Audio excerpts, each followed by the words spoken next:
I think what we're seeing is a bit of a squeeze in terms of investor positioning, having been really pretty negative in terms of what you could see in surveys, in terms of what you could see in positioning data. So there were a lot of investors who were really quite pessimistic just a few weeks ago, and so given that the news flow hasn't deteriorated materially, that effectively the kind of progress of the pandemic has continued in line with what is probably closest to people's base cases.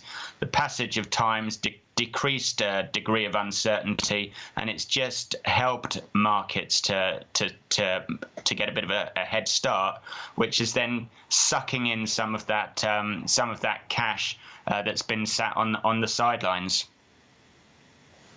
Guy, we've been seeing markets rise now for, 8-9 weeks. What was initially driven by stimulus is now increasingly driven by the idea that we can achieve some kind of V-shaped recovery coming out of this. My question to you then is, if this is a rally that's broadening on the belief of an economic recovery, when is the right time to start buying these beaten up value stocks or deep discounted cyclicals? Because if it's a V-shape, then they must be the wrong price.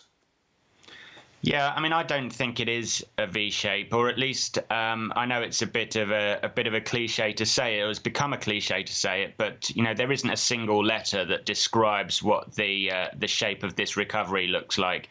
There'll probably be the very tip of a V as we go into the third quarter, but then we'd expect the pace of the recovery to slow down quite materially, and that's when I think what the legitimate fears of the bears would be, that you may have a seasonal acceleration in virus cases towards the end of the year. That's just an uncertainty which is difficult for the market to pass.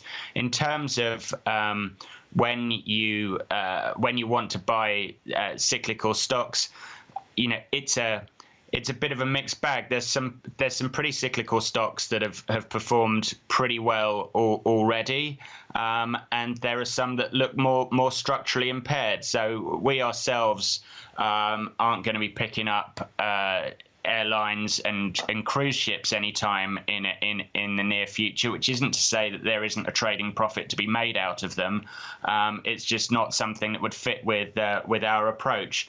But there's plenty of economically exposed businesses that we do like. I mean, Ashtead's been one that's obviously really performed extraordinarily well, and we've been happy participants in that before, but topping up during the pit of the crisis, and that one has obviously moved well ahead of this latest rebound, which is, as you say, a bit more